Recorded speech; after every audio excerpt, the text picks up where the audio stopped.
Olá, meu nome é Pablo e este é o Game Over, um sistema web desenvolvido utilizando HTML, CSS e JavaScript, integrando uma API desenvolvida em Node.js e Express e também uma API externa que seria o Hog. O objetivo do sistema é permitir que o usuário organize sua biblioteca de jogos semelhante a uma plataforma como Steam e Backlog. Na parte visual, o projeto tem uma identidade inspirada na Steam e no Backlog. Nós vamos falar um pouco sobre o código. O código foi projetado e organizado em arquivos separados por responsabilidade. O HTML estrutura as telas, o CSS cuida da identidade visual e responsividade. Já o JavaScript faz a integração com a API e a renderização dinâmica dos dados. Já na parte do back-end, nós utilizamos uma API REST com o Express e mais o Prisma, né? O Prisma sendo utilizado para gerar as migrações e já automatizar a questão do banco de dados, o que eu utilizei o PostgreSQL. E aqui, por exemplo, nós podemos ver que nós temos a tabela de jogo do usuário, mais a tabela usuários. Aqui eu retornei todos os jogos que foram cadastrados, foram salvos no banco por determinado usuário. Além disso, nós integramos com a API do Hog, né? Aqui nós temos as rotas. Cadê aqui? Nós temos algumas das rotas. Isso pode ser visto aqui com a documentação Swagger, onde nós temos alguns endpoints, né? E aqui nós temos uma leve autenticação, né? Inicialmente ele só vai pedir para você cadastrar um usuário com nome, e-mail e senha. E aqui ele vai pedir para você realizar um login, né? Aqui eu vou pegar um usuário fictício que eu tinha feito, que é o usuário string, só para ficar mais fácil.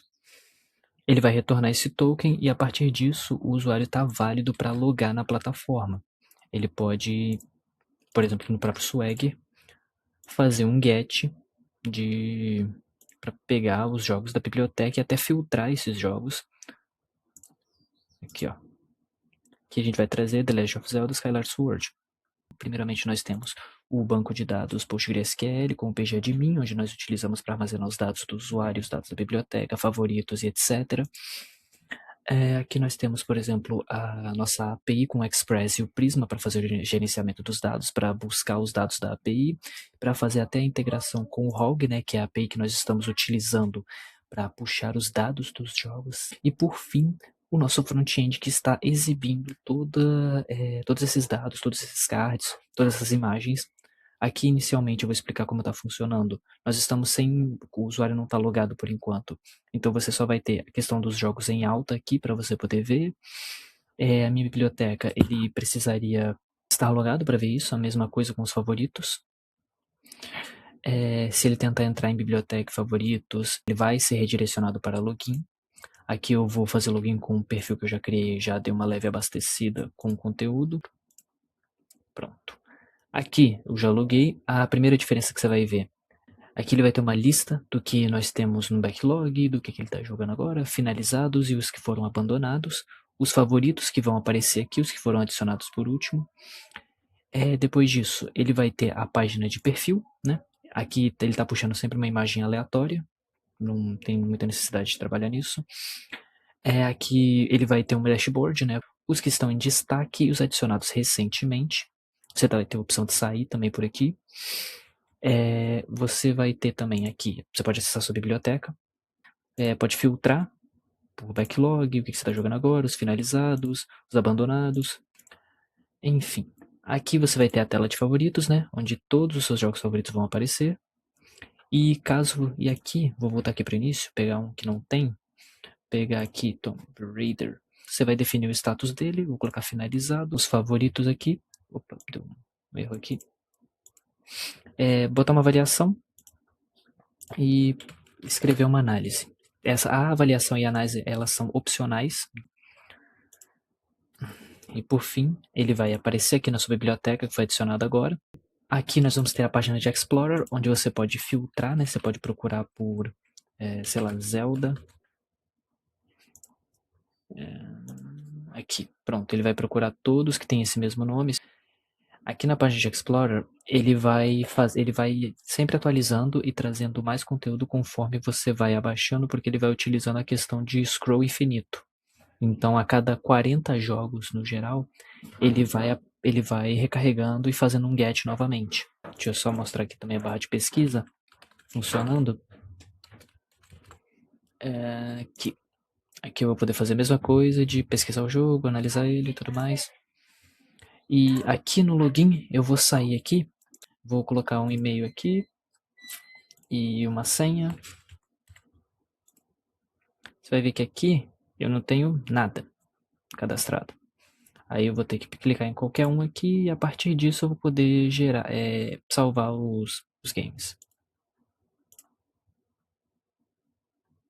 Agora, por fim, eu vou mostrar uma das últimas funcionalidades do Game Over, né? Vou criar aqui um outro usuário. Pronto, vai ser... Opa. Pronto, a conta foi criada com sucesso. Aqui. Pronto, agora o usuário está logado novamente. Isso eu vou mostrar também algumas questões de responsividade. Aqui você vai ver como a aplicação está funcionando em dispositivos móveis. Você pode clicar em qualquer um daqui. Vai ter o backlog, a quantidade. Você pode avaliar aqui também, deixar análise. E, por fim, adicionar biblioteca. As alterações foram salvas. Você vai vir aqui, ó, você vai ter um menu para facilitar, para facilitar a navegação. Você vai vir aqui em biblioteca, vai estar aqui o GTA novamente. Você vai vir aqui no Explorer, aqui. Ele vai ter toda aquela quantidade de jogos novamente. Os favoritos, até a parte de perfil aqui, né? Vai funcionar do mesmo jeito. E por fim, sair com a tela de login aqui. Bom, esse é o backlog, né? Durante o desenvolvimento, a principal dificuldade foi integrar o front-end com a API autenticada, né? Utilizando o JWT, sincronizar os dados, entre as diferenças das telas, organizar o código para evitar duplicação. Também foi necessário implementar componentes reutilizáveis, proteger as páginas privadas e adaptar a interface a dispositivos móveis. O tempo também foi meio complicado para desenvolver, né? Porque acabou que eu desenvolvi isso tudo em uma semana, então foi um grande desafio. Mas esse projeto permitiu aplicar todos os conceitos estudados durante a disciplina, utilizando o HTML para a estruturação das páginas, CSS para estilização e responsividade, JavaScript para toda a lógica de aplicação e integração com as APIs, para o consumo e persistência de dados. Esse é o fim da minha apresentação. Muito obrigado, tenha uma boa noite.